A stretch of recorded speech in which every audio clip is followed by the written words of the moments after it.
नमस्कार दोस्तों, मेरा नाम भारत रावत है। मैं मेदांता अस्पताल इंदौर में एक हृदय रोग विशेषज्ञ और जीवन शैली गाइड के रूप में कार्यरत हूँ।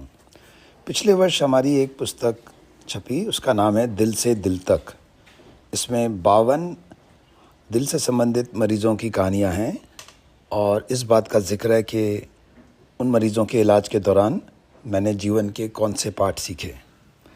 आए उस पुस्तक का पहला अध्याय, पहली कहानी मैं आपके साथ शेयर करता हूँ। शीर्षक है उनकी बात उनके साथ ही चली गई। नेपाल में हम लोग काफ़ी समय तक रहे और बहुत से मरीज़ों का इलाज किया। कई परिवार ऐसे थे जो हमारे साथ काफ़ी आत्मीयता से जुड़ गए थे। इसी तरह के एक परिवार में एक वृद्ध सज्जन थे। मैं उनका लंबे समय से इलाज कर रहा था। वो हार्ट फेलियर की आखिरी स्टेज पर थे और बार बार उन्हें अस्पताल में भर्ती होना पड़ता था। दवाइयाँ एडजस्ट करने पर वे कुछ समय के लिए ठीक हो जाते थे और फिर घर लौट जाते। एक बार उन्हें डिस्चार्ज किए हुए कुछ ही दिन हुए थे कि वह पुनः अस्पताल की इमरजेंसी में आ पहुँचे। मैं अपनी ओपीडी में काफ़ी व्यस्त था। मुझे बताया गया कि वे सज्जन फिर आए हैं। मैं इमरजेंसी पहुंचा और उन्हें देखा। वे ठीक ही लग रहे थे। मैंने घर वालों से पूछा कि इस बार उन्हें क्या तकलीफ़ हुई।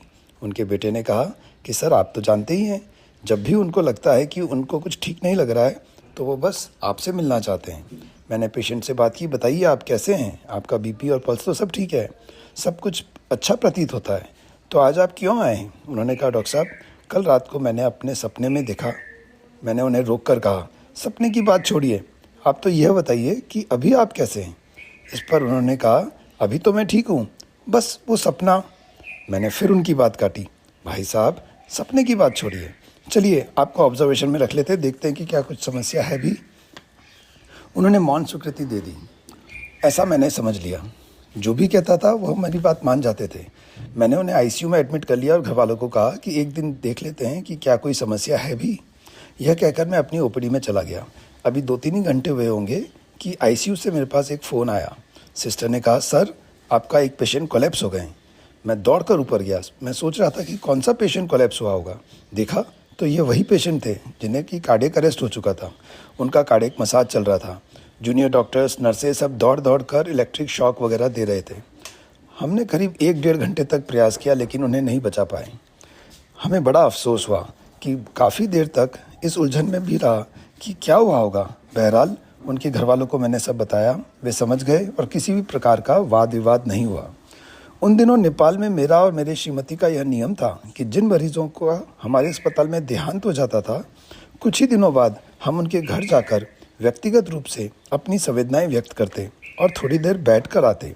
यकीन मानिए, हमें 17 वर्षों में कभी कोई खराब अनुभव नहीं हुआ। तीसरे या चौथे दिन मैं अपनी श्रीमती के साथ उनके घर भी गया। घर वालों ने हमें बड़े सद्भाव से रिसीव किया। हम वहाँ बैठे और सामान्य बातें करते रहे। जब हम उठे तो मुझसे रहा नहीं गया।